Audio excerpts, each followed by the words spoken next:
Assalamualaikum warahmatullahi wabarakatuh. Selamat sore, salam sejahtera bagi kita semua. Yang pertama, saya appreciate pada Aktual untuk mengangkat kebakaran di Cilacap ini sebagai topik diskusi agar ada wacana publik, ada diskusi publik gitu ya. Kemudian yang kedua jadi perhatian pengambil keputusan itu ya, untuk mengambil suatu langkah-langkah agar yang penting tidak terjadi lagi.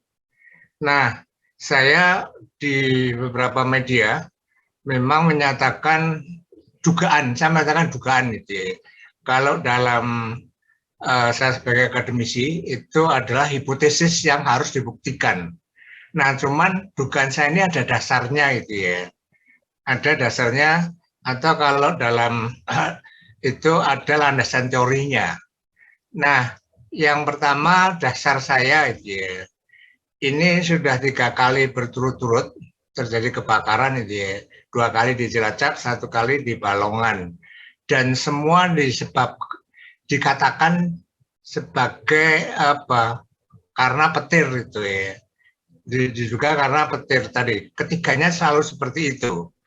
Nah, kalau benar gitu ya bahwa itu disebabkan semata-mata karena petir, maka sistem pengamanan Pertamina untuk aset yang demikian penting dan juga beresiko tinggi itu berarti sangat jelek gitu ya.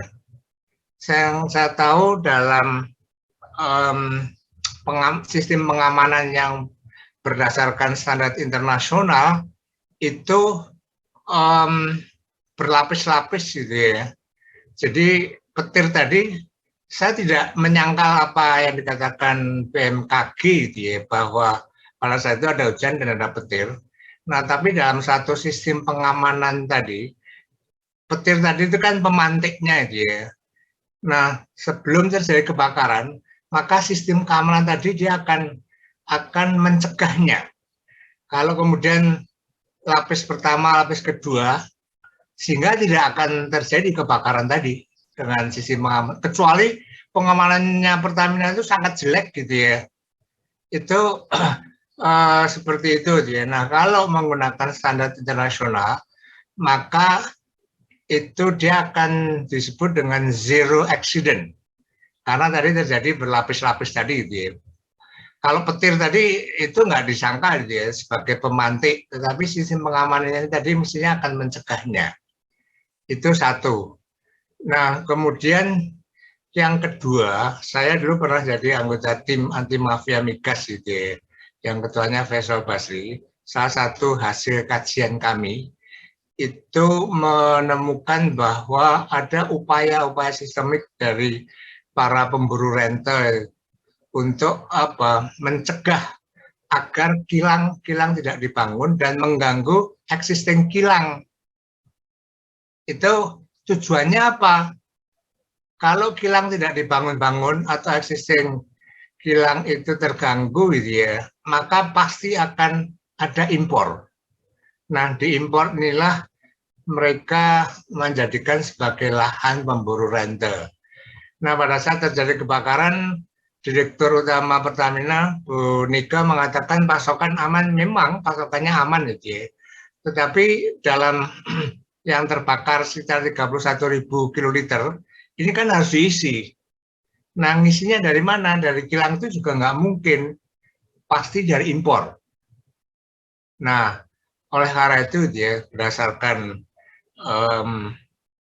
yang saya kemukakan tadi, ya, sistem pengamanan, kemudian juga temuan tim anti mafia migas, maka saya kemudian membangun hipotesis bahwa ini ada unsur kesengajaan. Yang tujuannya apa? Tujuannya lagi-lagi itu meningkatkan impor tadi. Itu yang saya sampaikan di media beberapa waktu yang lalu. Itu Mas Yumi.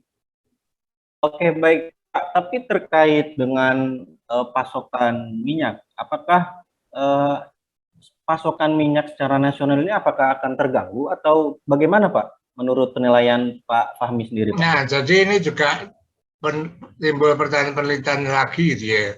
Kenapa yang terbakar itu Balongan dan Cilacap? Karena Balongan dan Cilacap ini kilang yang cukup besar gitu ya. Kemudian juga tempat penyimpanan BBM dalam jumlah yang besar untuk memasok di Jawa, terutama di Jawa Barat dan DKI. Nah, sehingga kalau terjadi kebakaran, itu kan harus tetap dipasok gitu ya. Lagi-lagi dari mana tambahan pasokan tadi? Nah, apakah mengganggu secara nasional?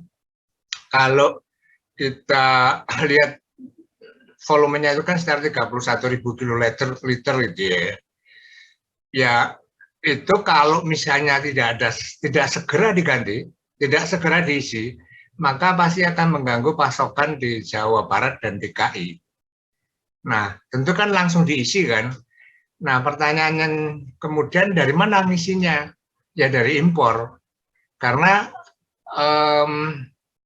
Pertalite, premium, BBM itu hampir semuanya diimpor gitu ya, kecuali diesel dan aftur kan sudah menggunakan B30 gitu ya.